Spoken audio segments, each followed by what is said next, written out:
তুই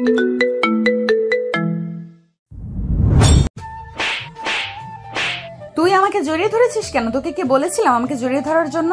সারা রাত মনে হয় তুই আমাকে জড়িয়ে ধরেছিলি, তাই না?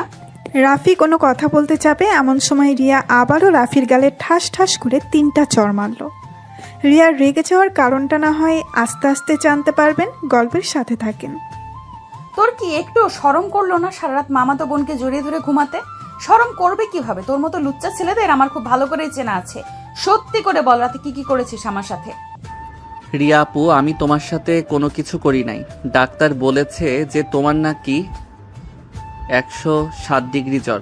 তোমার মাথায় পানি দিয়েছিল মামি, কিন্তু তোমার জ্বর কোনোভাবেই তোমার জ্বর কোনোভাবেই কমছিল না। পরে ডাক্তার বলেছে যে তোমাকে যদি জড়িয়ে ধরে ঘুমাই তাহলে জ্বর অনেকটা কমে যাবে। আমি তোর কথা বিশ্বাস করি না, তুই একটা মিথ্যাবাদী। তুই এর আগেও আমার সাথে অনেক মিথ্যা কথা বলেছিস। দাঁড়া, আমি আম্মুকে ডাক দিতেছি, তুই এখানেই থাক। এই বলে রিয়া চলে গেল নিচে। তার আম্মুকে ডাকতে ডাকতে বলতে লাগলো, আম্মু আম্মু এইদিকে আসো তাড়াতাড়ি। এই কুত্তাটাকে আমার রুমে ঢুকিয়েছো কেন? তোমাকে না বারণ করেছিলাম সে যাতে এই বাড়িতে আর না আসে, তবু কেন তাকে এই বাড়িতে আনছো? তুই অসুস্থ দেখে রাফি এই বাড়িতে এসেছে, আর তোর আব্বু বাড়িতে নাই। আমিও তোকে একা বাসায় রেখে বাহিরে গিয়ে তোর জন্য ঔষধ আনতে পারতেছি না। এটার জন্য রাফিকে ফোন দিয়ে নিয়ে এসেছি। কেন, রাফি কি করেছে তোর? কোনো কিছু করে নাই। তাকে বলো এই বাড়ি থেকে বের হয়ে যাওয়ার জন্য, আর যাতে এই বাড়িতে না আসে। আমি এখন সুস্থ আছি। যেহেতু তোকে কোনো কিছু করে নাই, তাহলে তাকে বলবো কেন বাড়ি থেকে যাওয়ার জন্য ছেলেটা এত কষ্ট করে এত দূর থেকে এসেছে, আর তুই বলতেছিস তাকে বলতাম বাড়ি থেকে চলে যাওয়ার জন্য। হ্যাঁ, তাকে বলো চলে যাওয়ার জন্য। তাকে আমি একটু সহ্য করতে পারি না। কাউকে কোনো কিছু বলতে হবে না মামি। রিয়া আপু যেহেতু সুস্থ হয়ে গেছে তাহলে আমি এখন বাড়িতে চলে যাই। এখানে তো আর কোনো কাজ নেই। এখন আপনি বাজারে যেতে পারবেন, সকল কিছু কিনেও আনতে পারবেন। রিয়ার আম্মু কোনো কিছু বলতে যাবে কিন্তু পারল না। রাফি বাড়ি থেকে বের হয়ে চলে আসলো কাউন্টারে। একটা টিকিট কেটে নিয়ে বসে আছে। বেশ কিছুক্ষণ পর বাস আসতেই বাসে উঠে পড়ল রাফি। এদিকে রিয়া তার রুমে এসে বিছানায় বসে আছে। এমন সময় টেবিলের উপরে একটা চিঠি দেখতে পেল। চিঠিটা হাতে নিয়ে রিয়া পড়তে লাগলো। চলুন দেখে আসি চিঠিতে কি লেখা ছিল। রিয়া আপু, সত্যি বলতে কালকে রাতে আমি আপনার সাথে তেমন কোনো কিছুই করি নাই। আপনি যখন জ্বরে কাতরাচ্ছেন তখন আমি আপনাকে জড়িয়ে ধরে ঘুমিয়েছিলাম। এর বাহিরে আমি আর আপনাকে কোনো কিছু করি নাই। আপনি যদি আমাকে ভুল বোঝেন তাহলে ভুল বুঝতে পারেন। আমি আর কোনোদিন আপনাদের বাসায় যাব না। ইতি, আপনার মামাতো ভাই রাফি।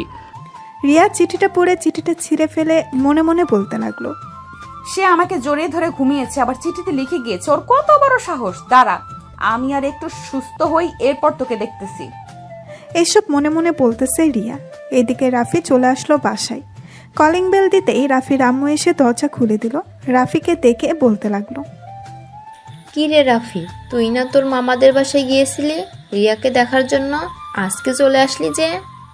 আম্মু, রিয়া তো এখন সুস্থ আছে, তাই আমি চলে আসছি। আর ওই বাসায় যাব না। যদি তোমার দরকার পড়ে তাহলে তুমি যাও। হঠাৎ তোর কি হয়েছে? ওই বাসায় যাবি না কেন? রিয়া কি তোকে কিছু বলেছে যে তুই ওই বাসায় যাবি না? না আম্মু, রিয়া আপু কিছু বলে নাই।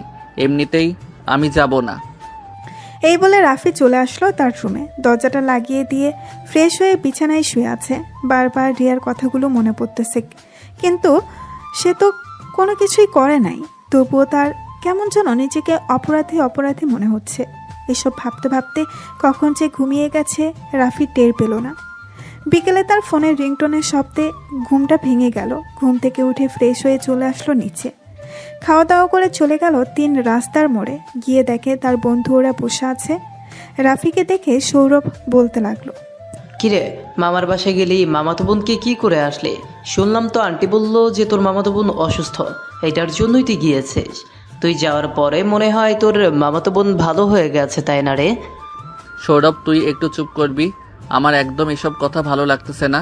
ওই মেয়েটার কথা শুনলে আমার গা জ্বলে ওঠে। কেন তোর গা জ্বলে উঠবে কেন?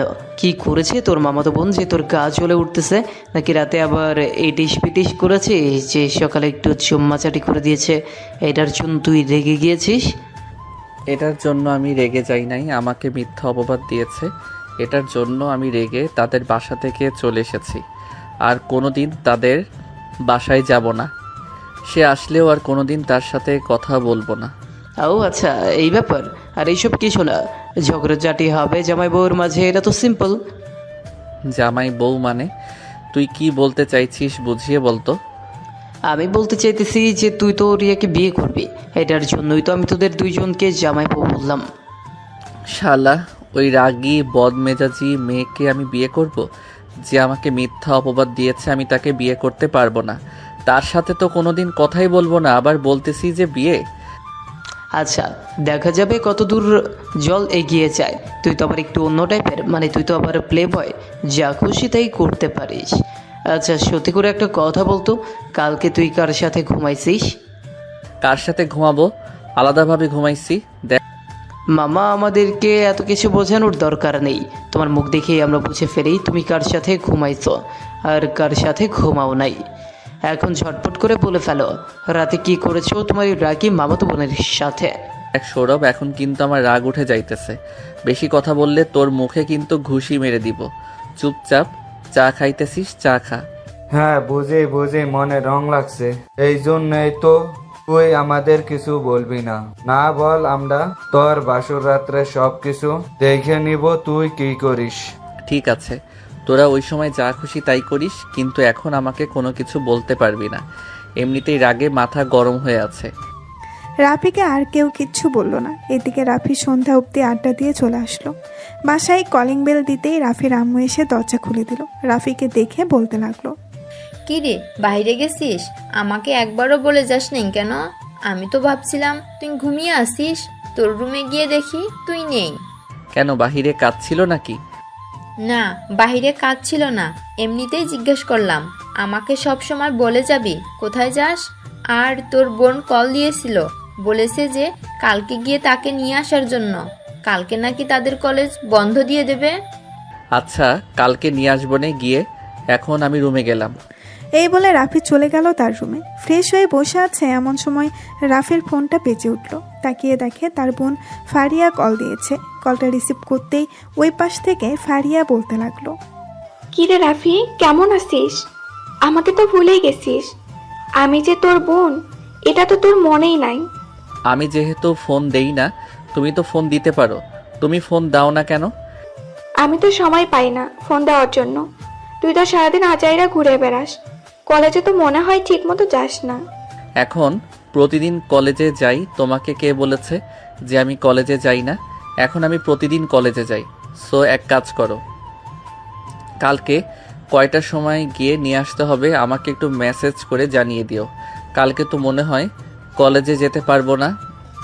কলেজে যেতে পারবি? আমাদেরকে বিকালের দিকে ছুটি দিবে। এই তো 3টা বা 4টার দিকে ছুটি দিবে। ছুটি দেওয়ার 2 ঘন্টা আগে তোকে আমি ফোন দিয়ে জানিয়ে দিব। তুই না হয় বাইক নিয়ে চলে আসবি আমাকে নেওয়ার জন্য। আচ্ছা, এখন তাহলে ফোন রাখো, পরে কথা হবে। রাফি কলটা রেখে দিল। কলটা রাখার 10 মিনিট পরে রাফির ফোনটা আবারও বেজে উঠল। ফোনটা হাতে নিয়ে দেখে তারপর মামা কল দিয়েছে। কলটা রিসিভ করতেই ওই পাশ থেকে তার মামা বলতে লাগলো, রাফি, তুমি আমাদের বাসা থেকে চলে এসেছো কেন? রিয়ার যে জ্বর এসেছে তুমি জানো না? তুমি একটু আমাদের বাসায় যাও। তোমার মামি কোনো কাজকর্ম করতে পারতেছে না ঘরে, তুমি থাকলে তোমার মামি একটু কাজকর্ম করতে পারবে। মামা, আমার তো একটা জরুরি কাজ আছে, আমি যেতে পারবো না। আমি আম্মুকে পাঠিয়ে দিতেছি। আম্মু চলে যাক, উনি থাকলে আরও বেশি ভালো হবে। এই বলে রাফি কলটা কেটে দিল যাতে তার মামা আর কোনো কিছু না বলতে পারে। সে জানে তার মামা বারবার এক কথা পেঁচাবে। এটার জন্য কলটা কেটে দিয়ে রাফি চলে আসলো নিচে। তার আম্মুকে উদ্দেশ্য করে বলতে লাগলো, আম্মু, মামা কল দিয়েছিল, বলেছে যে তোমাকে তাদের বাসায় যাওয়ার জন্য। রিয়া আপু নাকি বেশি অসুস্থ। চলো আমি তোমাকে দিয়ে আসি। দিয়ে আসতে হবে না, তোকেও থাকতে হবে ওই বাড়িতে। চল আমার সাথে। আমি থাকতে পারবো না মানে থাকতে পারবো না, আমি শুধু তোমাকে দিয়ে চলে আসব। আমি নিচে গাড়িতে যাইতেছি, তুমি যা কিছু নেওয়ার তাড়াতাড়ি নিয়ে গাড়িতে আসো। রাফি চলে আসলো নিচে। গাড়িটা বের করে বসে আছে গাড়ির ভেতরে। বেশ কিছুক্ষণ পর রাফির আম্মু আসলো। রাফি তার আম্মুকে নিয়ে রিয়াদের বাড়ির উদ্দেশ্যে রওনা দিল। দীর্ঘ 20 মিনিট পর চলে আসলো রিয়াদের বাসায়। কলিং বেল দিতেই রিয়ার আম্মু এসে দরজা খুলে দিল। রাফির আম্মু বাড়ির ভেতরে চলে যেতেই রাফি তার আম্মুকে উদ্দেশ্য করে বলতে লাগলো, আম্মু আমি বাসায় চলে যাইতেছি। রাত অনেক হয়েছে, এখন আর বাসায় যাওয়ার দরকার নেই। আজকে আমাদের বাসায় থেকে যাও, কালকে সকালে না হয় চলে যাবে। না আমি যেতে পারবো, আর রাত মাত্র 9টা বাজে, এটা তো কোনো রাত না। আমি এখন চলে যাইতেছি। রাফি গাড়ির ভেতরে বসে গাড়ি স্টার্ট দিতে যাবে, কিন্তু গাড়ি স্টার্ট হচ্ছে না। দীর্ঘ 10 মিনিট ট্রাই করার পরও গাড়ি কোনো রকম স্টার্ট নিচ্ছে না। এটা দেখে রাফি মনে মনে বলতে লাগলো, আমার কপালটাই খারাপ, যেখানে থাকতে চাই না সেখানে বারবার চলে আসতেছি। এখন আর কি করব? এখন তো আর যাওয়া যাবে না, বাসও তো পাবো না মনে হয়। রাফি চলে আসলো বাড়ির ভেতরে। বেশ কিছুক্ষণ সোফায় বসে থাকার পর রাফির আম্মু রাফিকে উদ্দেশ্য করে বলতে লাগলো, রাফি একটু রিয়ার রুমে যা তো, গিয়ে দেখ মেয়েটা কি করে। আমি যেতে পারবো না, দরকার পড়লে তুমি যাও। আর মামি আমাকে একটা রুমের ব্যবস্থা করে দেন, আমি ঘুমাবো, খুব ঘুম পাইছে। কালকে সকালে আবার কলেজে যেতে হবে। ঠিক আছে আসো, তাহলে আমি তোমাকে একটা রুম দেখিয়ে দিতেছি। রিয়ার আম্মু রাফিকে একটা রুম দেখিয়ে দিতেই রাফি রুমের ভেতরে গিয়ে ঘুমের দেশে পাড়ি জমালো। এদিকে রিয়া বসে আছে তার রুমে। এমন সময় রুমের ভেতরে প্রবেশ করলো তার আম্মু আর বলতে লাগলো, পাশের রুমে রাফি আছে, যদি প্রয়োজন হয় তাহলে রাফির রুমে চলে যাস। আর ওষুধ খেয়েছিস তো? হ্যাঁ ওষুধ খেয়েছি। আর তোমাদেরকে কে বারণ করেছিলাম তাকে এই বাড়িতে ঢুকতে না দেওয়ার জন্য? তাহলে ঢুকতে দিয়েছো কেন?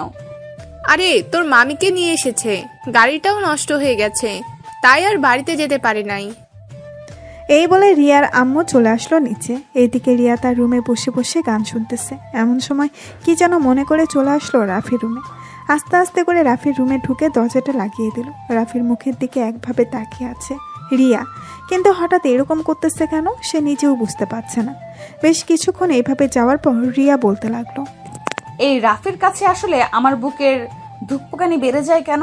বারবার ওর কাছে আসতে চাই কেন আমার মন? আমি তো তার কাছ থেকে অনেক দূরে থাকতে চাই। আমার তো বয়ফ্রেন্ড আছে, তাহলে আমার এরকম হচ্ছে কেন? না না, আমি কোনোভাবেই রাফির সাথে থাকবো না। এসব বলতে বলতে রিয়া চলে আসলো তার রুমে। বিছানায় শুয়ে শুয়ে তার বয়ফ্রেন্ডের সাথে কথা বলতেছে। বেশ কিছুক্ষণ কথা বলার পর কলটা রেখে ঘুমের দেশে পাড়ি জমালো। পরের দিন সকাল 7টায় রাফি তাড়াতাড়ি ঘুম থেকে উঠে ফ্রেশ হয়ে চলে আসলো নিচে। গাড়িটা ঠিক করে রওনা দিল কলেজের উদ্দেশ্যে। বেশ কিছুক্ষণের মধ্যেই চলে আসলো কলেজে। 5 থেকে 6টা ক্লাস শেষ করে চলে আসলো নিচে। এসে দেখে তার বন্ধুরা বসে আছে। রাফিকে দেখে রাইসা বলতে লাগলো, রাফি তুই কিন্তু এটা একদম ভালো করছিস না। আমি কি তোর মামাতো বোনের চাইতে দেখতে কম সুন্দরী নাকি যে তুই আমাকে পাত্তা দিচ্ছিস না? দেখ রাইসা, তুই আমার বান্ধবী, আমি তোকে সব সময় বান্ধবীর চোখে দেখি। আমি তোর সাথে রিলেশনে যেতে পারবো না। হ্যাঁ জানি জানি, তুই তো ওই মেয়েটাকে ভালোবাসিস। যা, তোর সাথে আর কোনো দিনও কথা বলবো না। এই আমি চলে গেলাম। এই বলে রাইসা ওখান থেকে চলে গেল। এদিকে রাফি মহা বিপদে পড়ে গেল, কারণ রাইসা তাকে সবসময় তার নোট করে দেয়। সে কোনোদিন কলেজে ভর্তি হওয়ার পর কোনো নোট করে নাই। এদিকে রাফি গাছের নিচে চুপচাপ বসে আছে। এমন সময় পেছন থেকে রাইসা এসে রাফির চোখ জোড়া ধরল। এটা দেখে রাফি বলতে লাগলো, ঠিকই তো রাগ করে চলে গেছিস, কিন্তু এখন তো আবার চলে এসেছিস, কেন এসেছিস সেটা বল। আচ্ছা, তুই বুঝে যাস কি করে? সবসময় তোকে পিছন থেকে এভাবে তোর চোখ ধরি।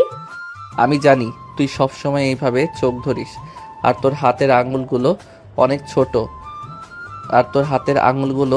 ছোট ছোট, তাই স্পষ্ট বোঝা যায় যে তুই। এখন বাহানা না করে বল কি লাগবে তোর। চল ফুচকা খাবো। আজকে কিন্তু ফুচকার বিল তুই দিবি, কোনো বাহানা করতে পারবি না। বাহানা করলে কিন্তু পরে তোকে মাইর খাওয়াবো প্রিন্সিপাল স্যারের হাত দিয়ে। আচ্ছা আচ্ছা চল, তোকে ফুচকা খাইয়ে আনি। তুই ফুচকা খাইতে খাইতে তোর জামাইকে ফকির বানিয়ে ফেলবি। আল্লাহ ভালো জানে তোর কপালে কি রকম জামাই জুটেছে। হ্যাঁ, এটা উনি ছাড়া তো আর কেউ জানে না। চল, এখন বেশি কথা বলবি না, আগে আমাকে ফুচকা খাওয়া, এরপর যত ইচ্ছা তত কথা বল। এই বলে রাফি রাইসাকে নিয়ে চলে আসলো ফুচকার দোকানের সামনে। দুইজন চেয়ারে বসে একে অপরকে ফুচকা খাইয়ে দিতেছে। এদিকে রিয়া রাস্তার একপাশে দাঁড়িয়ে রাফির এই কাণ্ড কারখানা দেখে তার ফোনে একটা ছবি তুলে নিল আর মনে মনে বলতে লাগলো, আজকে মামিকে এই ছবিটা দেখাবো, এরপর বিচার দিব। উনি বলে যে সে নাকি আমাকে ভালোবাসে, ওর ভালোবাসার গুষ্টি কিলাই, ওর চাইতে আমার বয়ফ্রেন্ড দ্বিগুণ ভালো। এসব বকবক করতে করতে রিয়া ওইখান থেকে চলে আসলো বাসায়। এইদিকে রাফি ফুচকা খাওয়া শেষ করে ওইখান থেকে সোজা চলে আসলো তার বোনের কলেজ হোস্টেলের সামনে। এসে দাঁড়িয়ে আছে, বেশ কিছুক্ষণ পর তার বোন আসলো। রাফি তার বোনকে নিয়ে ওইখান থেকে চলে আসলো বাসায়। কলিং বেল দিতেই রিয়া এসে দরজা খুলে দিল।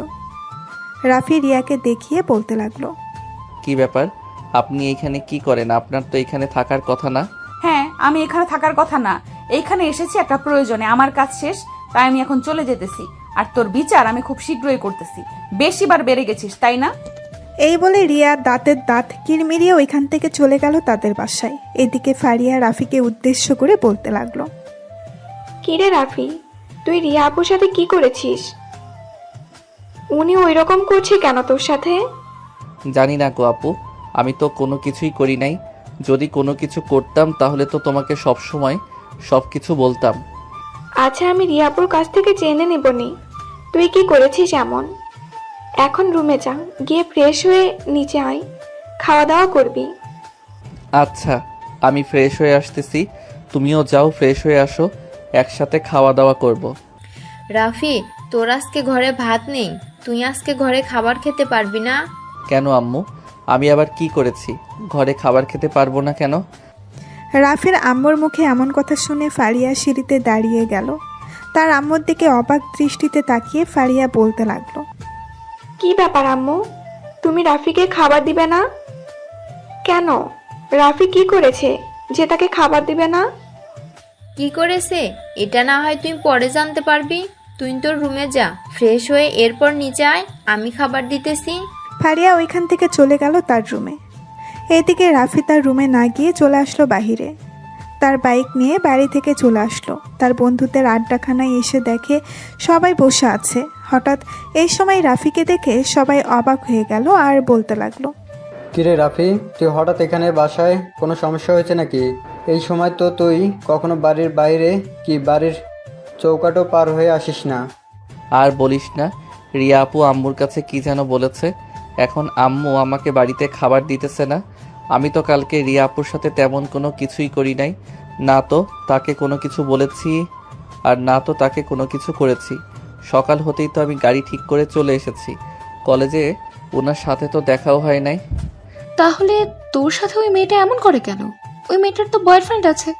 আমি প্রায় সময় নিমতলা পার্কে গেলে ওইখানে দেখতে পাই তোর মামাতো বোন একটা ছেলেকে নিয়ে ওইখানে বসে কথা বলে, তাও আবার হাতে হাত রেখে। যা ইচ্ছা তাই করুক, তাতে আমার কি? আর আম্মু আব্বুও পাগল হয়ে গেছে ওই মেয়েকে আমার সাথে বিয়ে দেবার জন্য। ওই মেয়ে আমাকে চাইতেছে না, আমি ওই মেয়েকে চাইতেছি না। ওরা যে কেন এরকম করতেছে আমার সাথে বুঝতেছি না এটা। আচ্ছা, আমার সাথে যদি তোর মামাতো বোন রিয়ার সাথে আবার দেখা হয় তাহলে আমি তাকে কিছু প্রশ্ন করবো রে, দেখি সে কি বলে। চল, তোর তো ক্ষুধা লেগেছে, আর আমরাও সবাই ক্যান্টিন থেকে হালকা পাতলা কিছু খেয়েছিলাম। চল একটা রেস্টুরেন্ট থেকে কিছু খেয়ে আসি। হ্যাঁ চলো, আমার কাছেও কিছু টাকা আছে আর আশা করি সবার কাছেই টাকা আছে। সবাই মিলে মিশে না হয় কিছু খেয়ে নিব, খুব ক্ষুধা লাগছে আমার। তাহলে বসে আছিস কেন? চল যাওয়া যাক সবাই। এই বলে সবাই ওইখান থেকে চলে আসলো। এদিকে রিয়া তার রুমে বসে আছে। এমন সময় তার ফোনটা বেজে উঠল। তাকিয়ে দেখে তার বয়ফ্রেন্ড কল দিয়েছে। কলটা রিসিভ করতেই ওই পাশ থেকে তার বয়ফ্রেন্ড বলতে লাগলো, হ্যালো রিয়া, তুমি কোথায় আছো? আমার সাথে এক্ষুনি দেখা করো। আমি তোমাকে একটা হোটেলের ঠিকানা দিতেছি, ওই হোটেলে চলে আসো। হ্যাঁ, তুমি হোটেলের ঠিকানা দিতেছো কেন? কি হয়েছে? না, তেমন কিছুই নাই। আমরা সবাই ওইখানে আড্ডা দিতেছি, তো তাই ওরা বলতেছে যে তোমাকেও আসার জন্য। তুমিও আসো। আচ্ছা, তুমি ঠিকানাটা মেসেজ করে পাঠিয়ে দাও, আমি কিছুক্ষণের মধ্যে রেডি হয়ে চলে আসতেছি। এই বলে রিয়া কলটা কেটে দিয়ে বাসায় চলে আসলো। এদিকে রাফি তার বয়ফ্রেন্ডকে নিয়ে চলে আসলো রেস্টুরেন্টে। সবাই বসে বসে খাবার খাইতেছে। খাওয়া দাওয়া শেষ করে বসে আছে। এমন সময় নাইম বলতে লাগলো, কিরে রাফি, ওইটা রিয়া আপু না? ওইদিকে কোথায় যাইতেছে? রাফি বাহিরের দিকে তাকাতেই দেখতে পেল রিয়া একটা রিক্সা নিয়ে কোথায় যেন যাইতেছে। এটা দেখে রাফি নাইমকে উদ্দেশ্য করে বলতে লাগলো, হয়তো তার বয়ফ্রেন্ডের সাথে দেখা করতে যাইতেছে, তাতে আমার কি? আর ওই মেয়েটাকে নিয়ে কোনো কথা বলবি না।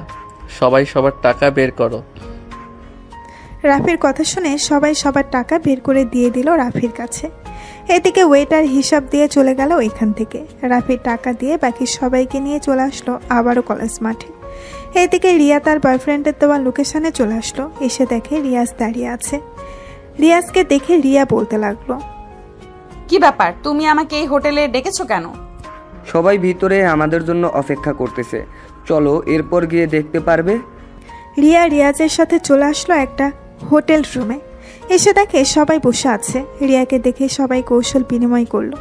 বেশ কিছুক্ষণ পর রিয়ার শরীর ঘেঁষে বসেছে। এটা দেখে রিয়া বলতে লাগলো, কি ব্যাপার রিয়াজ, তুমি এভাবে গা ঘেঁষে বসেছো কেন? এইখানে তো আরো জায়গা আছে, একটু ফাঁকা হয়ে বসো। জান, আজকে তোমাকে এইখানে এনেছি কেন জানো? তোমাকে আদর করার জন্য এনেছি। এইখানে সবাই তোমাকে আদর করবে। রিয়াজের কথা শুনে রিয়া লাফ দিয়ে উঠে পড়লো। চোখ দুটো টকবকে লাল হয়ে গেছে। রিয়া ঠাস করে রিয়াজের গালে চড় মেরে বলতে লাগলো, তোকে আমি ভালো ভেবেছিলাম, কিন্তু তুই যে এতটা খারাপ আগে জানতাম না। তোর চাইতে আমার মামাতো ভাই ভালো। আজকের পর থেকে তুই আর আমাকে কোনোদিন কল দিবি না, আর আমিও তোকে কোনোদিন কল দিব না। এই বলে রিয়া ওইখান থেকে চলে আসলো রাফিদের বাসায়। কলিং বেল দিতেই রাফির আম্মু এসে দরজা খুলে দিল। এদিকে ফারিয়া বসে বসে টিভি দেখতেছে। রিয়াকে দেখে ফারিয়া বলতে লাগলো, কেমন আছো রিয়া আপু? কালকে তো আমার সাথে কোনো কথা না বলেই তুমি চলে গেছো। আমি তোমার সাথে রাগ করেছি। ওকে, আমার ফারিয়া বেবিটা বুঝি রাগ করেছে? রাগ করিস না, আসলে কালকে তোর ভাইয়ের উপর একটু রেগেছিলাম, এটার জন্যই আমি চলে এসেছিলাম। কেন, রাফি আবার তোমাকে কি করেছে? কি করেছে আর বলিস না। সে অন্য মেয়েকে ফুচকা খাইয়ে দেয়, আবার এই মেয়েটাকেও তাকে ফুচকা খাইয়ে দেয়। তাই মামির কাছে বিচার দিয়ে গেছি। তোর ভাই কোথায়? সে তো এখনো বাসায় আসে নাই, হয়তো বা বন্ধু বান্ধবদের সাথে আড্ডা দিতেছে। চলো আমরা আমাদের রুমে যাই, গিয়ে গল্প করি। হ্যাঁ চল, যাওয়া যাক। ফারিয়া রিয়াকে নিয়ে চলে আসলো তার রুমে। দুইজন বসে গল্প করতে লাগলো। এদিকে রাফি তার বন্ধু বান্ধবদের সাথে আড্ডা দেওয়া শেষ করে চলে আসলো বাসায়। কলিং বেল দিতেই তার আম্মু এসে দরজা খুলে দিল। রাফি তার আম্মুর মুখের দিকে তাকাতেই দেখতে পেল তার আম্মুর মুখে হাসি। এটা দেখে রাফি বলতে লাগলো, কি ব্যাপার আম্মু, তুমি এইভাবে হাসতেছো কেন? বাসায় কোনো কিছু হয়েছে নাকি যে এইভাবে হাসতেছো? না, বাসায় কোনো কিছু হয় নাই, আর আমি এমনিতেই হাসতেছি। যা রুমে যা, গিয়ে ফ্রেশ হয়ে আয়, আমি খাবার দিতেছি টেবিলে। আর খাবার দেওয়ার প্রয়োজন নেই, আমি বাহির থেকে খাবার খেয়ে এসেছি। আজ থেকে আর এই বাড়িতে আমি কোনো খাবার খাবো না। ঠিক আছে, না খাইলে না খাবি। তোর আব্বু তো রাতে আসবে, পরে তোর নামে বিচার দেব। যদি বকা খেতে না চাস তাহলে তাড়াতাড়ি ফ্রেশ হয়ে নিচে খাবার খেতে আয়। রাফি কোনো কিছু না বলে চলে গেল তার রুমে। ফ্রেশ হয়ে বসে আছে এমন সময় ফারিয়া তার রুমে প্রবেশ করলো। রাফিকে দেখিয়ে ফারিয়া বলতে লাগলো, কি রে, খাওয়া দাওয়া না করে বাড়ি থেকে বের হয়ে গেছিস, এতই রাগ? রাগ হবে না তো কি হবে? কে কি জানি কান পড়া দিয়ে গেছে, এটা নিয়ে আমাকে খাবার দেয় নাই। বেশ ভালোই হয়েছে, আমি এখন বাহির থেকে খাবার খেয়ে এসেছি। এখন থেকে বাহিরের খাবার খাবো। তোর যেখান থেকে ইচ্ছা সেখান থেকে খাবার খা। তুই এক কাজ কর, আমার রুমে যা তো, গিয়ে টেবিলের উপর থেকে আমার ফোনটা নিয়ে আয়। টেবিলের উপরে না পাইলে বিছানার উপরে আসে, বিছানার উপর থেকে নিয়ে আসবি। ঠিক আছে, যাইতেছি। রাফি চলে আসলো ফারিয়ার রুমে। ভেতরে প্রবেশ করতেই রিয়া পেছন থেকে দরজাটা লাগিয়ে দিল। দরজা লাগানোর শব্দে রাফি পেছনে তাকাতেই দেখতে পেল রিয়া দাঁড়িয়ে আছে। তার বুকে ওড়না নেই। দেখতে মাশাআল্লাহ অনেক সুন্দর লাগতেছে। দরজা লাগানো দেখে রাফি বলতে লাগলো, কি ব্যাপার, আপনি দরজা লাগিয়েছেন কেন? আর আপনি এই ঘরে কি করেন? আপনি আপনার বাসায় যান, আপনাকে দেখার একদম ইচ্ছা নেই আমার। আমাকে দেখার ইচ্ছে, তাই না? ঠিক আছে, এখন থেকে প্রতিদিন আমাকে ঘুম থেকে উঠেও তোর সামনে দেখবি, সব সময় তোর সামনে দেখবি। আমার ঠেকা লাগছে আপনাকে দেখার জন্য, আর আপনি দরজা খুলেন, আমি আমার রুমে যাব। এই বলে রাফি টেবিলের উপর থেকে তার বোনের ফোনটা নিয়ে চলে যেতে যাবে এমন সময় রিয়া পেছন থেকে রাফির শার্টের কলার টেনে ধরলো আর বলতে লাগলো, আজকে তুই কোথাও যেতে পারবি না, আজকে তুই এইখানেই থাকবি, আজকে তোকে আমি আদর করব। দেখেন রিয়া আপু, আমার কিন্তু এসব একদম পছন্দ না। রেগে গেলে কিন্তু পরে কি করব আমি নিজেও জানি না। কি করবি শুনি? হ্যাঁ কি করবি?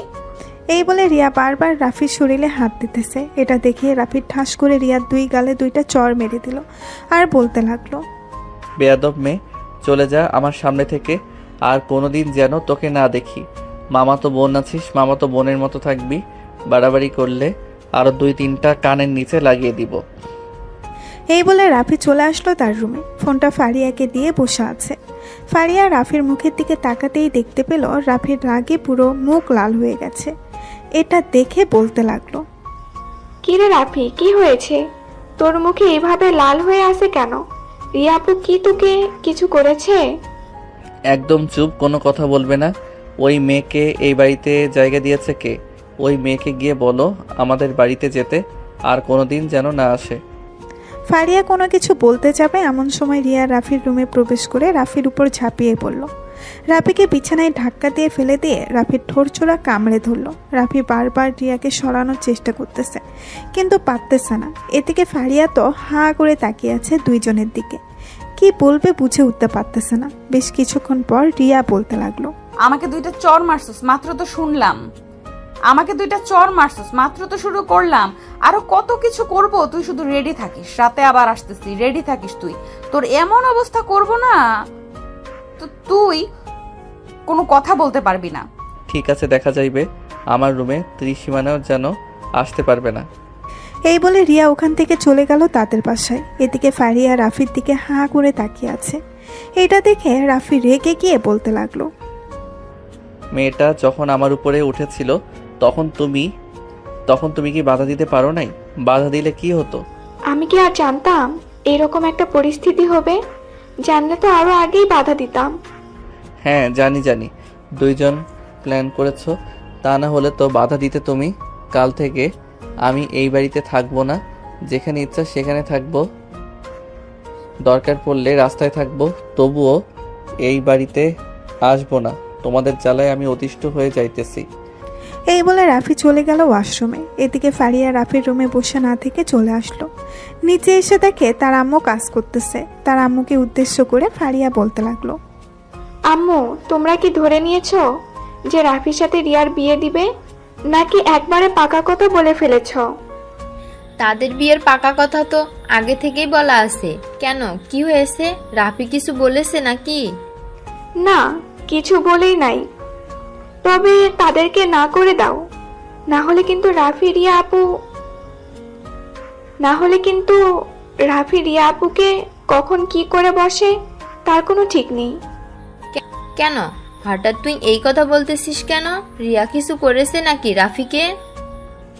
আমি তো জানি না তাদের দুজনের মাঝে কি হয়েছে, তবে রিয়া আপুকে নাকি রাফি চর মারছে, 2 গালে 2টা। পরে রিয়া আপু রাফির উপর ঝাঁপিয়ে পড়েছিল। ও আচ্ছা, এটা কোনো ব্যাপার না, আস্তে আস্তে দেখবি সবকিছু ঠিক হয়ে যাবে। না আম্মু, কোনো কিছুই ঠিক হবে না। তোমাকে যেটা বলেছি সেটা করো, না হলে কিন্তু রাফি এ বাড়ি থেকে বের হয়ে যাবে। পরে কিন্তু তাকে আর খুঁজে পাওয়া যাবে না। সময় আসলে ঠিকই দেখতে পারবি। আর সে এই বাড়ি থেকে বের হয়ে কোথায় যাবে? যেখানেই যাক না কেন তাকে বের করে ফেলবে তোর আব্বু। তুই এত চিন্তা করিস না, যা তুই রুমে যা। ফারিয়া আর কিছু না বলে চলে আসলো উপরে তার রুমে। এদিকে রাফি আয়নার সামনে দাঁড়িয়ে দেখে তার ঠোঁট কেটে গেছে, আবার মুখে বিভিন্ন জায়গায় নখের আঁচড়ের দাগ। এটা দেখে রাফি মনে মনে বলতে লাগলো, একটা রাক্ষসী হয়ে গেছে, যার উপর পারে তার উপরে ঝাঁপিয়ে পড়ে। তুই তোর বয়ফ্রেন্ডের উপর ঝাঁপিয়ে পড়তে পারিস না, আমার উপরে ঝাঁপিয়ে পড়িস কেন? রাক্ষসী একটা। আজকে রাতে তুই যদি আসিস তাহলে আমি তোর অবস্থা খারাপ করে দিব। এসব বলতেছে আর রিয়াকে বকা দিতেছে রাফি। এইদিকে রিয়া চলে আসলো তাদের বাসার সামনে। কলিং বেল দিতেই তার আম্মু এসে দরজা খুলে দিল। রিয়ার মুখের দিকে তাকাতেই দেখতে পেল তার গাল দুটো ভীষণ ফুলে গেছে। এটা দেখে তার আম্মু বলতে লাগলো, কি রে রিয়া, তোর গাল কিভাবে ফুলে গেছে? কেন, কোনো পোকা কামড় দিয়েছে নাকি? না, কোনো পোকা কামড় দেই নাই। রাফি আমার 2 গালে কামড় মারছে। আমি অন্যায় করেছি এটার জন্য। আর আজ থেকে আমি রাফিদের বাসায় থাকবো। আমার সকল কিছু গোছগাছ করে দাও, আমি সন্ধ্যায় তাদের বাসায় চলে যাব। দেখ, ছেলেটাকে এইভাবে জ্বালানো ঠিক হবে না। তুই খুব ভালো করেই জানিস ছেলেটা এমনিতেই অনেক রাগী, সাথে তুইও অনেক রাগী। যেটা বলি সেটাই করিস। তোমাকে যেটা বলেছি সেটা করো, আমার সকল কিছু গুছিয়ে দাও। আমি আজ থেকে এই বাড়িতে থাকবো, মানে এই বাড়িতেই থাকবো। তুমি এই বলে রিয়া চলে আসলো তার রুমে। ফ্রেশ হয়ে বসে আছে। বেশ কিছুক্ষণ পর তার আম্মু এসে সকল কিছু গুছগাছ করে দিল। সব কিছু গুছগাছ করে দেওয়ার পর বলতে লাগলো, দেখ, রাফির ওপর কিন্তু বেশি অত্যাচার করবি না। বেশি অত্যাচার করলে কিন্তু রাফি পরে রেগে যাবে। পরে কি করবে তা কিন্তু আমরা নিজেরাও জানি না। কোনো চিন্তা করো না, সে রেগে গিয়ে কোথায় যাবে, তার তো আমাকে বিয়ে করতেই হবে। এসব কথা বলতেছে রিয়া। এমন সময় তার ফোনটা বেজে উঠল। তাকিয়ে দেখে রিয়াজ কল দিয়েছে। কলটা রিসিভ করে রিয়া বলতে লাগলো, এই কুত্তার বাচ্চা, ফোন দিয়েছিস কেন? আমি তোকে না বলে এসেছি আমাকে ফোন দিবি না, তোর সাথে আমার কোনো সম্পর্ক নেই। আজকের পর থেকে যদি তুই আমাকে ফোন দিস তাহলে কিন্তু ড্রাগসের মামলায় তোকে জেলের ভিতরে ঢুকিয়ে দিব। আমার চাচা কিন্তু এই এলাকার ওসি। সরি রিয়া, প্লিজ তুমি আবার আমার কাছে ফিরে আসো। আমি আর কোনোদিন এরকম করব না। প্লিজ আবার আমার কাছে ফিরে আসো। আমি যেখান থেকে একবার চলে আসি ওইখানে বারবার যাই না, সো আমাকে নিয়ে আশা করিস না। আজকের পর থেকে তুই যদি ফোন দিস তাহলে বুঝতেই পারছিস কি হতে পারে। এই বলে রিয়া কলটা কেটে দিয়ে তার নাম্বারটা ব্ল্যাক লিস্টে রেখে দিল। সন্ধ্যায় রিয়া চলে আসলো রাফিদের বাসায়। কলিং বেল দিতেই ফারিয়া এসে দরজা খুলে দিল। রিয়ার সাথে ব্যাগপত্র দেখে ফারিয়া অবাক হয়ে বলতে লাগলো, কি ব্যাপার আপু, তুমি কি সত্যি সত্যি চলে এসেছো? কেন, তুমি দেখতেছো না আমার হাতে যে লাগেজ? তার মানে আমি সত্যিই চলে এসেছি। এখন থেকে তোমার ভাইকে এমন জ্বালানি জ্বালাবো, তোমার ভাইয়া শুধু জ্বলবে আর পুড়বে। ঠিক আছে, দেখা যাবে কতটুকু চালাতে পারো আর কতটুকু পুরাতে পারো। এই বলে ফারিয়া রিয়াকে নিয়ে চলে আসলো বাড়ির ভেতরে। এদিকে রাফি বসে বসে টিভি দেখতেছে। বেশ কিছুক্ষণ পর রিয়া রাফির কোলে এসে বসে পড়ল। এটা দেখে রাফি রিয়াকে ধাক্কা মেরে নিচে ফেলে দিল আর বলতে লাগলো, এই মেয়ে, তোর কি লজ্জা শরম নেই একটুও? লজ্জা শরম থাকলে কি বারবার তোমার কাছে আসতাম? লজ্জা শরম নেই, এটার জন্য তো চলে আসতেছি। জানেমান, এমন করো না। আমাকে কাছে টেনে নাও। আয়, তোকে কাছে টেনে নিতেছি। এই বলে রাফি সোফা থেকে উঠে রিয়াকে নিচে নিয়ে উঠিয়ে ঠাস করে রিয়ার দুই গালে আবার দুইটা চর মেরে দিয়ে বলতে লাগলো, ঠাস ঠাস, তোর কি একটু শরম নেই? পর পুরুষের সাথে এইভাবে ঘষাঘষি করিস, আর কোনোদিন যদি দেখি আমার সাথে এমন করেছিস, লাথি মেরে ঘর থেকে বের করে দিব। মামাতো বোনের মতো থাকবি। এই বলে রাফি ওইখান থেকে চলে আসলো তার রুমে। বিছানায় শুয়ে আছে রাফি, অন্যদিকে রিয়া বসে আছে সোফায়। এমন সময় রাফির আম্মু এসে বলতে লাগলো, রিয়া, রাফি কিন্তু অনেকটা রেগে আছে তোর উপর। এইভাবে আর তাকে জ্বালাতন করিস না।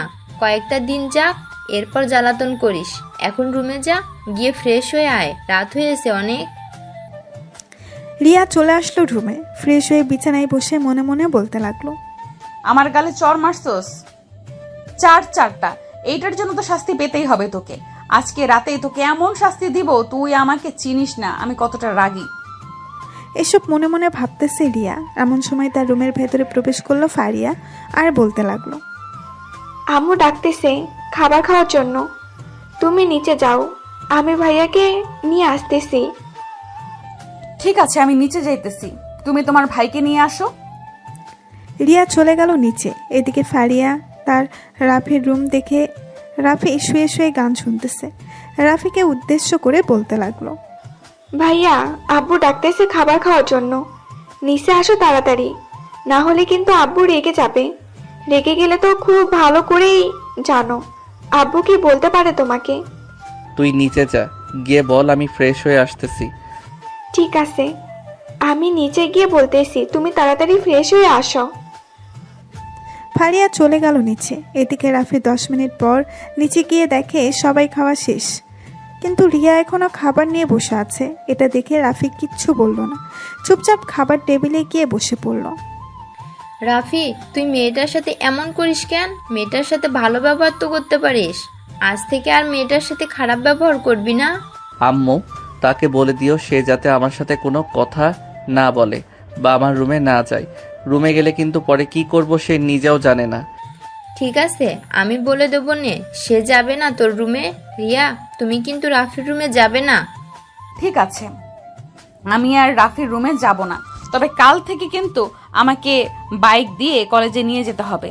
যদি এটা মানতে পারে তাহলে আমি তার রুমে যাব না। তুই কে যে তোকে আমি আমার বাইকের পিছনে বসিয়ে কলেজে নিয়ে যাব? আমি তোর বউ, এটার জন্য তুই আমাকে প্রতিদিন কলেজে নিয়ে যাবি, আবার তোর বাইকের পেছনে করে নিয়ে আসবি। আমার ঠেকা পড়ছে তোকে নিয়ে যাওয়ার জন্য। রাফি আর কিছু না বলে খাওয়া দাওয়া শেষ করে চলে আসলো তার রুমে। দরজাটা হালকা চাপিয়ে দিয়ে বিছানায় শুয়ে পড়ল। এদিকে রিয়া তার রুমে এসে বসে আছে। ঘড়ির কাঁটা রাত 11টা। রিয়া মনে মনে বলতে লাগলো, এখন যাব নাকি আর 1 ঘন্টা পরে যাব, না আর 1 ঘন্টা পরে যাই। এখন বসে বসে একটু রিলস দেখি। এই বলে রিয়া বসে বসে রিলস দেখতে লাগলো। 1 ঘন্টা পর রিয়া চলে আসলো রাফির রুমে। এসে দেখে রাফি ঘুমের দেশে চলে গেছে। রিয়া আস্তে আস্তে করে রাফির রুমের দরজাটা লাগিয়ে দিয়ে রাফির কাছে চলে আসলো। এসে দেখে রাফির লুঙ্গি পরে ঘুমিয়ে আছে। এটা দেখে রিয়া মনে মনে বলতে লাগলো, আজকে তোর লুঙ্গি আমি চুরি করব। তুই আমার গালে চর মারছিস, তোর লুঙ্গিও চুরি করব, তোকে আদরও করে যাব। এই বলে রিয়া অন্ধকারের মাঝে রাফির লুঙ্গিটা খুলে ফেললো। লুঙ্গি খুলে এক সাইডে রেখে রাফির ঠোঁটের সাথে ঠোঁট একত্রিত করে দিল। বেশ কিছুক্ষণ পর রিয়া তার কাজ শেষ করে লুঙ্গিটা নিয়ে চলে আসলো তার রুমে। লুঙ্গিটা পরে ঘুমের দেশে পাড়ি জমালো। পরের দিন সকালে রাফির ঘুম ভাঙতেই দেখতে পেল তারপরে লুঙ্গি নেই, জাস্ট ছোট্ট একটা প্যান্ট। এটা দেখে রাফি তাড়াতাড়ি করে একটা লুঙ্গি বের করে পরে নিল আর মনে মনে বলতে লাগলো, কি ব্যাপার, আমার লুঙ্গি কোথায় গেল? নিশ্চয়ই ওই মেয়েটা নিয়ে গেছে। এসব ভাবতেছে রাফি। এমন সময় আয়নার দিকে চোখ পড়লো তার। ভালোভাবে তাকিয়ে দেখে তার ঠোঁটের মধ্যে লিপস্টিক লাগানো। রাতে লিয়া লিপ কিস করার কারণে হয়তো লিপস্টিক লেগে গেছে। এটা দেখে রাফি রেগে চলে আসলো রিয়ার রুমে। এসে দেখে রিয়া তার লুঙ্গি পরে আরামে ঘুমাচ্ছে। রাফি রিয়ার খাটের সামনে এসে লুঙ্গিটা এক টানে খুলে ফেললো। লুঙ্গিটা খোলার সাথে সাথে রিয়া এক লাফ দিয়ে ঘুম থেকে উঠে গেল। রাফির দিকে তাকিয়ে দেখে রাফি অনেক রেগে আছে। এটা দেখে রিয়া খিলখিল করে হাসতে হাসতে বলতে লাগলো, কেমন লাগছে রাতের লিপ কিসটা? নিশ্চয়ই ভালো লেগেছে। এটার জন্য তো এখন আবার এসেছো। কাছে আসো, আর একটা লিপ কিস করে দেই। তোর ঠোঁট আমি সেলাই করে ফেলবো। তুই মামাতো বোন বলে কি হয়েছে? অনেক বার বেড়ে গেছিস, আমার উপরে অনেক অত্যাচার করতেছিস। কয়েকটা দিন ধরে কিছু বলি না দেখে তুই ভাবছিস যে সব সময় এরকম করতে পারবি? হ্যাঁ, আমি তো সব সময় এরকম করব। এটার জন্যই তো আমি তোর সাথে রাতের বেলা এরকম করেছি। বেবি, আমার কিসটা বুঝি ভালো লাগে নাই? কাছে আয়, তোকে একটা জিনিস দেখাবো। রিয়া কাছে আসতেই রাফি রিয়ার চুল ভালোভাবে টেনে ধরে রিয়ার ঠোঁটের সাথে তার ঠোঁট একত্রিত করে দিল। বেশ কিছুক্ষণ এভাবে যাওয়ার পর রাফি রিয়ার ঠোঁট জুড়ে একটা কামড় দিয়ে ছেড়ে দিল। এদিকে রিয়ার ঠোঁট থেকে অনবরত রক্ত পড়তেছে। এটা দেখে রাফি বলতে লাগলো, তোর যদি শরম থাকে তাহলে তুই আর আমার সামনে আসবি না কোনোদিন। এই বলে রাফি আবারও চলে আসলো ও তার রুমে ফ্রেশ হয়ে কলেজের জন্য রেডি হয়ে চলে আসলো নিচে।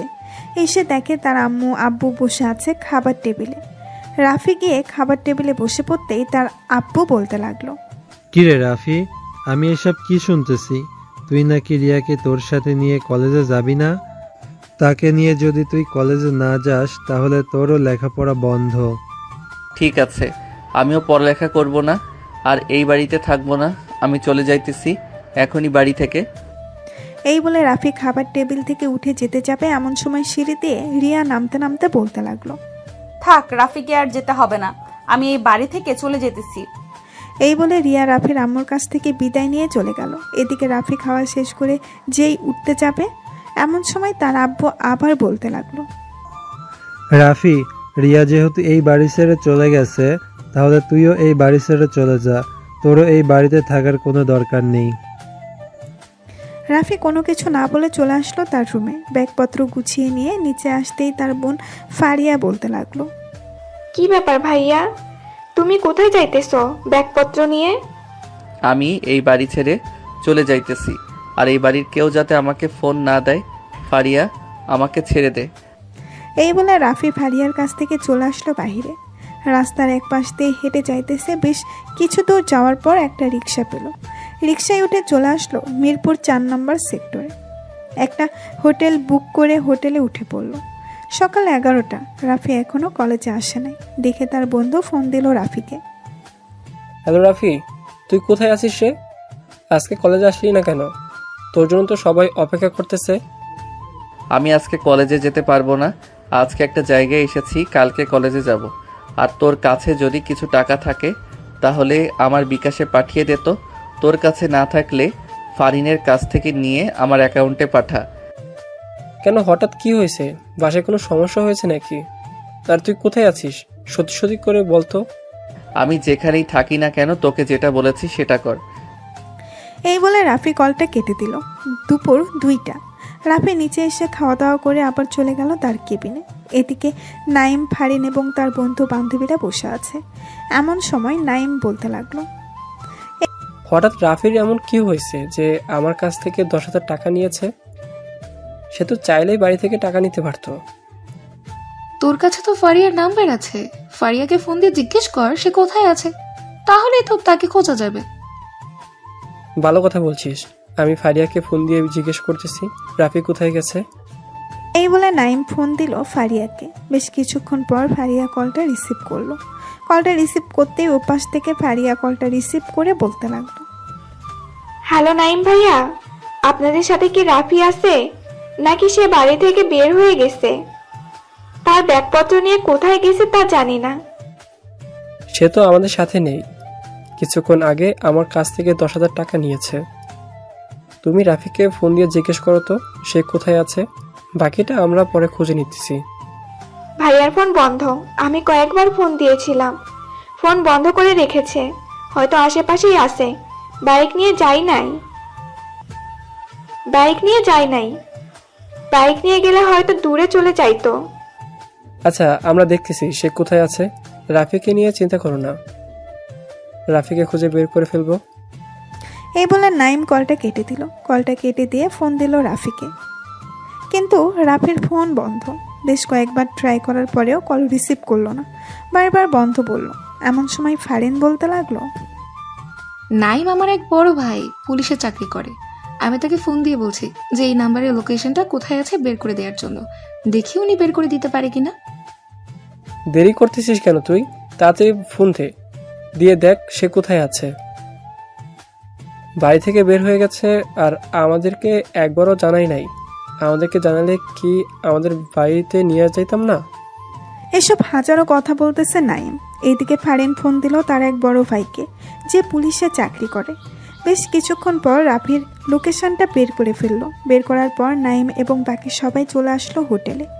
রিসেপশনে রাফির রুম নাম্বারটা জেনে চলে আসলো রাফির রুমের সামনে। দরজায় নক করতেই রাফি এসে দরজা খুললো। সবাইকে দেখে বলতে লাগলো, কিরে, তোরা জানিস কিভাবে যে আমি এখানে আছি? শালা, বাড়ি থেকে বের হয়ে আসছিস, আমাদেরকে একবারও জানালি না কেন? আমাদেরকে জানালে কি আমরা কিছু করতে পারতাম না? কি হয়েছে বলতো আমাদেরকে।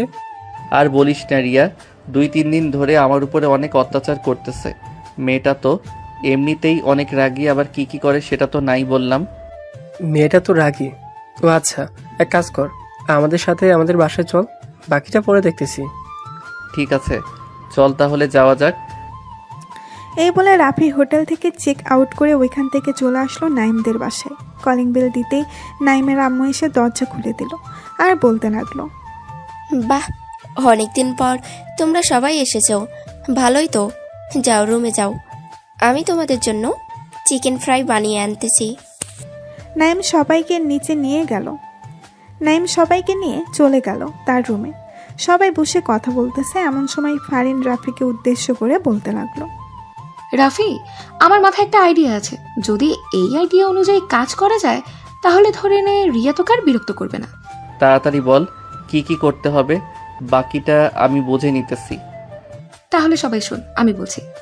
আমি রাফির বউ সেজে তাদের বাসায় যাব। একমাত্র ফারিয়া আমাকে চেনে, আর কেউ আমাকে চেনে না ওই বাসায়। রাফি, তুই সবার সাথে আমার পরিচয় করিয়ে দিবি। সবাইকে বলবি যে এটা তোর বউ, মানে আমি তোর বউ, এটা পরিচয় করিয়ে দিবি। যদি রিয়া তোর কাছ থেকে দূরে না সরে যায় তাহলে বাকিটা আমি তোকে পরে বলবো। এতে যদি বিপরীত হয়, রিয়া যদি কোনো কিছু করে বসে, তখন কি করবে? রিয়া তো অন্য একটা ছেলের সাথে রিলেশন করে, তাহলে সে কেন রাফির পিছু নেবে? এটা কখনোই সম্ভব না। তাকে পরে আমি বুঝিয়ে দেব। ঠিক আছে, যেটা তুই ভালো মনে করিস, তোর ওপর ভরসা আছে আমাদের। সন্ধ্যায় রাফি ফারিনকে নিয়ে চলে আসলো তাদের বাসায়। কলিং বেল দিতেই রিয়া এসে দরজা খুলে দিল। রিয়া ফারিনকে দেখে বলতে লাগলো, ফুফু আমি চলে যেতেছি। কিরে রাফি, এই মেয়েটাকে আগে তো কখনো দেখি নাই তোর সাথে, আজকে কোথা থেকে আসলো? এই মেয়েটা হচ্ছে আমার বউ, আজকে তাকে আমি বিয়ে করেছি। আর তুমি এই বাসায় কেন? তুমি না তোমাদের বাসায় চলে গিয়েছিলে, আমাদের বাসায় আবার এসেছো কেন? এটা আমার বাড়ি, আমি আসবো না তো কি করব? আর তোর কত বড় সাহস, তুই আমাকে বিয়ে না করে এই মেয়েকে বিয়ে করেছিস? এই মেয়ে, তুই এক্ষুনি এই বাড়ি থেকে চলে যা, না হলে কিন্তু তোর চুল টেনে ছিঁড়ে ফেলবো। আমার চুল ছিঁড়ে ফেলবি কেন? আমি তোর কি হয়েছে তুই আমার চুল ছিঁড়ে ফেলবি?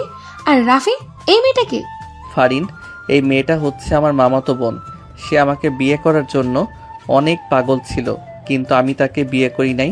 এটার জন্য সে তোমার সাথে এরকম খারাপ ব্যবহার করতেছে। মিস রিয়া, আপনি আর খারাপ ব্যবহার করতে পারবেন না এখন থেকে, কারণ আমি এখন রাফির স্ত্রী। চলো রাফি, বাড়ির ভেতরে যাই। এই বলে ফারিন রাফির হাত ধরে বাড়ির ভেতরে প্রবেশ করলো। এদিকে রিয়া রাগে লাল হয়ে দরজাটা লাগিয়ে দিয়ে সোফায় এসে বসে আছে। বেশ কিছুক্ষণ পর রাফির আম্মু আব্বু আসলো। দুজনকে দাঁড়িয়ে থাকতে দেখে বলতে লাগলো, কিরে রাফি, এই মেয়েটাকে আগে তো তোর সাথে কখনো দেখি নাই, আর এই রাতের বেলায় এই মেয়েটাকে এই বাড়িতে নিয়ে আসছিস কেন? রাফি, এটা বুঝি আমার শ্বশুর আব্বু? হ্যাঁ, এটাই হচ্ছে তোমার শ্বশুর আব্বু। ফারিন রাফির আব্বুকে সালাম করতে যাবে, এমন সময় রাফির আব্বু সরে গেল আর বলতে লাগলো, রাফি, এসব কি হচ্ছে এখানে? তুমি কি আমাদের সাথে ফাজলামি করছো? এই মেয়েটা কে, সত্যি করে বলো তো। আজকে আমরা বিয়ে করেছি কোর্টে, এখন থেকে বাড়ির বড় ছেলের বউ আমি। সো আমাকে সম্মান দিয়ে কথা বলবেন। আপনি শ্বশুর, শ্বশুরের মতো থাকবেন। রাফি, তুই এই মেয়েটাকে নিয়ে এখনই বাড়ি থেকে বের হয়ে যা। তুই আর কোনোদিন এই বাড়িতে আসতে পারবি না। এখনই বের হয়ে যা, না হলে আমি তোকে ঘাড় ধাক্কা দিয়ে বের করে দিব। আমি যখন এই বাড়িতে চলেই এসেছি, তখন আর কেউ আমাদেরকে বের করতে পারবে না। আপনি যদি 1 সের ঘাটতারা হন, তাহলে আমি 2 সের ঘাটতারা। শাশুড়ি আম্মা, খাবার নিয়ে আসেন আমাদের জন্য, বাড়িতে নতুন বৌমা এসেছে। এই বলে ফারিন রাফিকে নিয়ে চলে আসলো তার রুমে। এদিকে ফারিয়া কিছু না বুঝতে পেরে চলে আসলো তার ভাইয়ের রুমে। এসে দেখে ফারিন সোফায় বসে আছে আর রাফি খাটের এক কোণে বসে আছে। ফারিয়াকে দেখে ফারিন বলতে লাগলো, ফারিয়া, তুমি এখন কোনো কথাই বলবে না। আর তুমি আমাকে চেনো না, আমিও তোমাকে চিনি না। আমি যা ব্যবহার করব, তুমিও তাই ব্যবহার করবে আমার সাথে। বুঝলাম না ফারিন আপু, আপনি ভাইয়ার উপর মানে? বুঝলাম না ফারিন আপু, আপনি ভাইয়ার বউ মানে? ভাইয়া তো আপনার বেস্ট ফ্রেন্ড। তাহলে আপনারা বিয়ে করে ফেলেছেন? না, আমরা এখনো বিয়ে করিনি। তোমাকে পরে সবকিছু খুলে বলবো, এখন কিছু বলা যাবে না। তুমি নিচে চলে যাও, আর যদি জিজ্ঞেস করে তাহলে বলবে যে আমি তোমার ভাইয়ের বউ। তোমাদের কাজটা কি আমি কিন্তু বুঝলাম না। তোমরা কেন হঠাৎ এরকম করতেছো? পরে এক সময় তোমাদেরকে সবকিছু খুলেই বলবো, এখন কোনো কিছু বলার প্রয়োজন নেই, আর বলতেও পারবা। সময় আসলে তুমি সবকিছু জানতে পারবে। এখন তুমি যাও আর আমাদের জন্য খাবার নিয়ে আসো। ফারিয়া চলে গেল নিচে। খাবার টেবিল থেকে খাবার নিয়ে উপরে আসতেছে। এমন সময় রিয়া ফারিয়ার সামনে এসে খাবারগুলো নিয়ে ছুঁড়ে ফেলে দিল নিচে আর বলতে লাগলো, এই বাড়িতে বউ হয়ে আসলে একমাত্র আমি বউ হয়ে আসব, আর কেউ বউ হয়ে আসতে পারবে না। আর ওই মেয়েটাকে আমি বের করার ব্যবস্থা করতেছি। তোমরা কেউ ওই মেয়েকে এক টুকরো পানিও দিবে না, আর খাবারও দিবে না। যেহেতু বিয়ে করে ফেলেছো, সো তাদেরকে তো দিতেই হবে। সে যেহেতু এই বাড়ির বউ, তাও আবার আজকে প্রথম এসেছে, তাকে যদি সম্মান না করি তাহলে তো পরবর্তীতে সে আমাদেরকে সম্মান করবে না, আমাদের উপর অত্যাচার করবে। সেটা পরে দেখা যাবে। আর আমি যেটা বলেছি সেটাই হবে। এই মেয়েকে কোনো কিছু দিবে না। আমি আসতেছি বাড়ি থেকে, আর সাথে কাজী নিয়ে আসব। তার বিয়ে হয়েছে তো কি হয়েছে, তাকে আমিও বিয়ে করব। ছেলেদের 4টা বিয়ে করা যায় যাচ্ছে। এই বলে রিয়া চলে আসলো তাদের বাসায়। তার আব্বু আম্মুকে সব কিছু জানানোর পর তার আব্বু আম্মু এবং রিয়া একটা কাজে নিয়ে চলে আসলো রাফিদের বাসায়। কলিং বেল দিতেই রাফির আম্মু এসে দরজা খুলে দিল আর বলতে লাগলো, রিয়া, তুমি তো একটা বড় জিনিস ভুল করে ফেলেছো। তারা তো এখন বাড়ি থেকে পালিয়ে গেছে, এখন তাদেরকে খুঁজে পাবে কোথায় থেকে? তারা কি ছোট বাচ্চা নাকি যে তারা পালিয়ে গেছে? আপনারা কিছু বলতে পারলেন না? তাকে আপনাদের জন্য সে এরকমটা করতেছে। আমি আগেই বলেছিলাম আমার সাথে বিয়েটা দিয়ে দেন, কিন্তু দেন নাই। বিয়ে দেবো কিভাবে? তুমি তো একটা ছেলের সাথে রিলেশনে ছিলে, এটা আমরা সবাই জানি এবং আমি নিজের চোখেও দেখেছি। তবুও আমি তোমাকে আমার ছেলের বউ করে আনতে চেয়েছিলাম, কিন্তু তুমি তখন মানা করে দিয়েছিলে। এখন কেন বলতেছো তাকে বিয়ে করবে? আমি যখন একবার বলেছি তাকে আমি বিয়ে করব মানে তাকেই বিয়ে করব, আর কোনো কথা বলবেন না এখানে কেউ। আমি তাকে খুঁজে বের করতেছি, 2 ঘন্টার মধ্যে তাকে খুঁজে নিয়ে আসব বাসায়, এরপর বিয়ে করব। এই বলে রিয়া সব জায়গায় খোঁজ খবর করতে লাগলো। এদিকে রাফি ফারিনকে নিয়ে চলে আসলো নাইমদের বাসায়। কলিং বেল দিতেই নাইমের আম্মু এসে দরজা খুলে দিল। দুজন বাড়ির ভেতরে ঢুকে সোজা চলে গেল নাইমের রুমে আর বলতে লাগলো, নাইম, একটা বড় ঘটনা ঘটে গেছে। এখন কি করব? রিয়া তো আমাকে বিয়ে করার জন্য পাগল হয়ে যাইতেছে। এই ফারিনের কারণে আবারও একটা ঝামেলায় পড়ে গেলাম। আমার অপরাধ কি এখানে বলতো? আমি তো তোকে সাহায্য করতে চেয়েছিলাম, কিন্তু উল্টো হিতে বিপরীত হয়ে গেছে। এখন কি করা যায় সেটা সমাধান নিয়ে ভাব নাইম। দাঁড়া, আমাকে একটু চিন্তা করতে দে, আমি একটু চিন্তা করে দেখতেছি কি করা যায়। আর তোরা এইখানে এসেছিস, কেউ জানে না তো? ফারিয়া ছাড়া অন্য কেউ জানে না যে আমরা এখানে এসেছি। তাহলে তোরা চুপচাপ এখানে বসে থাক, আমি আম্মুকে বলে আসতেছি। যদি কেউ আসে তাহলে তাদেরকে যাতে না বলার জন্য। আর যেহেতু রিয়া তোকে বিয়ে করার জন্য প্রস্তুতি নিয়েছে, তাহলে তুই এক কাজ কর, বিয়েটা করেই ফেল। এছাড়া আর কোনো উপায় দেখতেছি না। অবশেষে নাইম, তুই এই কথাটা বলতে পারলি, যার কাছ থেকে আমি দূরে থাকতে চাইতেছি আবারও তোরা ওই মেয়ের কাছে আমাকে পাঠাচ্ছিস। এটা একদম ঠিক করতেছিস না। দেখ রাফি, আমি একটা ভালো সিদ্ধান্ত দিয়েছি তোকে। যদি এখন বিয়ে না করিস তাহলে মেয়েটা হয়তো অনেক পাগলামি করবে, পরে তুই মেয়েটাকে সামলাবে কি করে? যদি কোনো কিছু করে ফেলে তাহলে তো পুলিশ তোকে এসে ধরবে, তার মা বাবাকে ধরবে না। একমাত্র তুই পারিস, তুই নিজেকে সেভ করতে, আবার তোর পরিবারকে সেভ করতে। এখন তুই ভেবেচিন্তে দেখতে পারিস। যদি আমার সিদ্ধান্ত না মানিস তাহলে আমি আর কোনো কিছু বলতে পারলাম না তোকে। আমার ডিসিশন এটাই, আর কিছু নেই। এই বলে নাইম চলে আসলো নিচে, তার আব্বু আম্মুকে সবকিছু বুঝিয়ে বলে দিল। এইদিকে রিয়া সবকিছু খোঁজ খবর নিয়ে চলে আসলো নাইমদের পাশে। কলিং বেল দিতেই নাইম এসে দরজা খুলে দিল। রিয়াকে দেখে নাইম বলতে লাগলো, আরে রিয়া আপু, আপনি এখানে তাও আবার এত রাতে, কোনো প্রয়োজন নাকি? হ্যাঁ, একটা প্রয়োজন ছিল। তোমাদের বাসায় কি রাফি এসেছে? তাকে বাড়িতে খুঁজে পাওয়া যাইতেছে না। মানে কি বলতেছেন সব? রাফিকে খুঁজে পাওয়া যাচ্ছে না মানে? সে তো বাড়িতে গেছে বিয়ে করে প্রায় 4-5 ঘন্টা আগে। হ্যাঁ, সে তো বাড়িতে গেছে, তা আমি নিজেও জানি। তবে সে আবার বাড়ি থেকে বের হয়ে গেছে, তার বন্ধুর বাসায় আশ্রয় নিয়েছে। অন্য সবার বাসায় খোঁজা এবং দেখা হয়ে গেছে, তাদের বাসায় পাওয়া যায়নি। একমাত্র তোমাদের বাসায় বাকি আছে। তোমাদের বাসায় সার্চ করব, চলো তোমার রুমে। হ্যাঁ চলেন।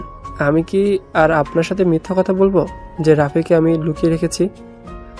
আপনি পুরো বাড়ি চেক করে দেখতে পারেন, আপনি রাফিকে কোথাও পাবেন না। কারণ আমি আপনার কাছে মিথ্যা কথা বলবো না, এটা আপনি ভালো করেই জানেন। আমি সত্যি বলতেছি তো, রাফি তোমাদের বাসায় আসে নাই? হ্যাঁ, আমি সত্যি বলতেছি, রাফি আমাদের বাসায় আসে নাই। আমাদের বাসায় আসলে তো আমি আপনাকে বলতাম। নাইম রিয়ার সাথে কথা বলতেছে, এমন সময় রাফি নাইমের রুম থেকে বের হয়ে নাইমকে ডাকতে লাগলো। হঠাৎ রাফির গলার স্বর পেয়ে রিয়া নাইমের দিকে চোখ বড় বড় করে তাকিয়ে বলতে লাগলো, তাহলে এটা কার গলার স্বর? এই ছেলেটা কে তাহলে? মিথ্যা কথা বলা ছেড়ে দাও নাই। আজকের মতো তোমাকে মাফ করে দিলাম, আর আমার সাথে যেতে হবে তোমাকে।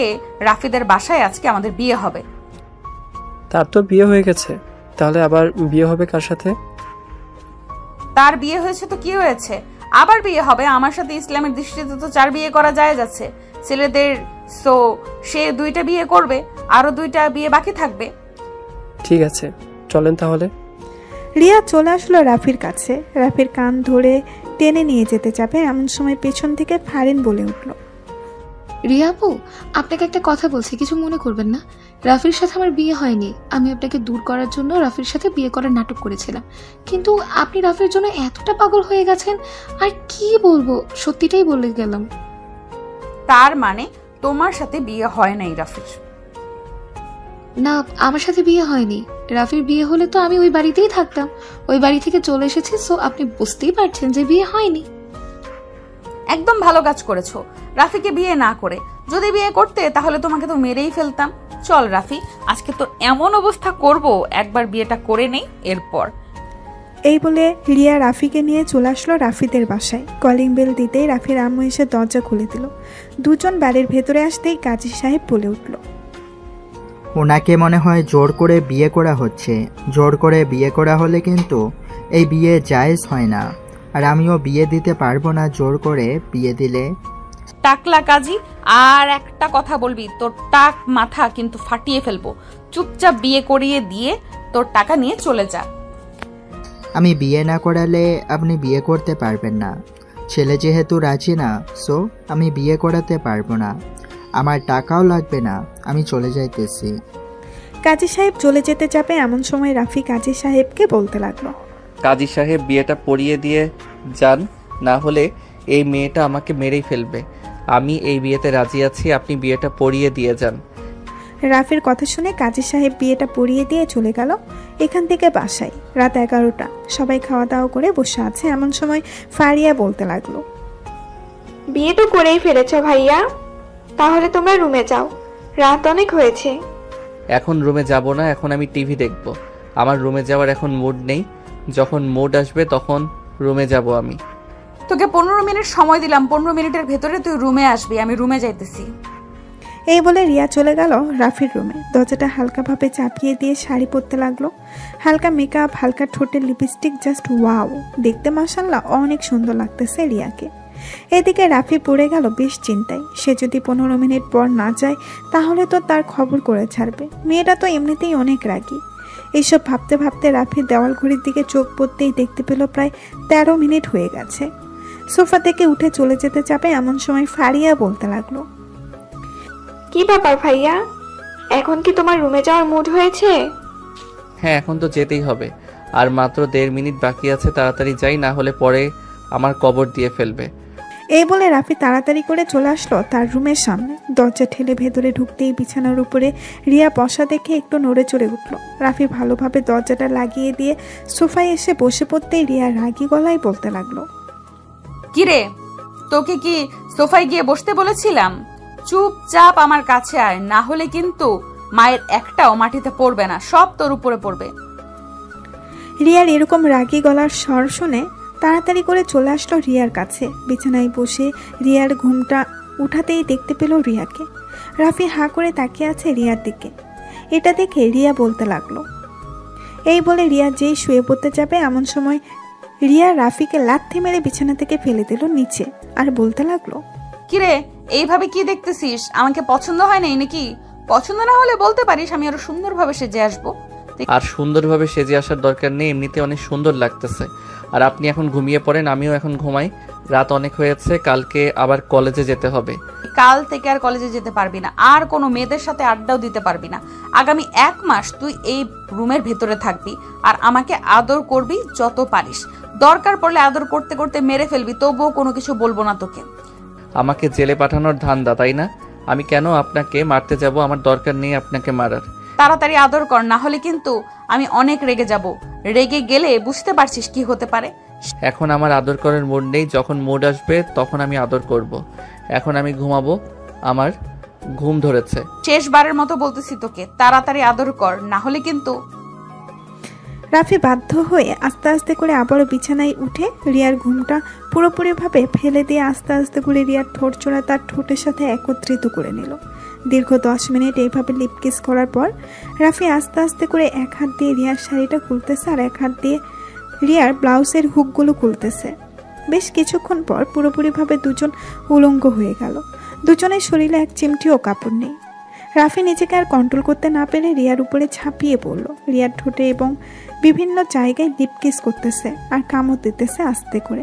বেশ কিছুক্ষণ এইভাবে যাওয়ার পর রাফি মেইন জায়গায় এসে তার মেডেল স্ট্যাম্পটা সেট করে।